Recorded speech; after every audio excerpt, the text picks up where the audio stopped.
ก็จะเป็นดาวเรืองหน้าร้านค่ะทุกคนดาวเรืองสวยๆดอกใหญ่ๆถ้า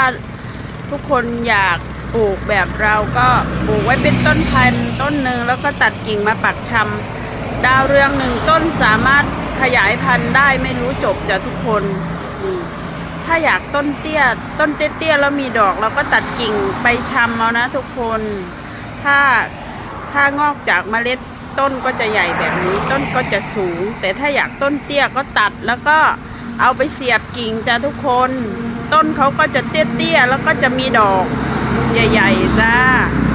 แต่ถ้าใครชอบต้นแล้วต้นสูงแล้วก็ดอกรอบๆเยอะๆก็แนะนำให้เอาเมล็ดปลูกจ้าทุกคน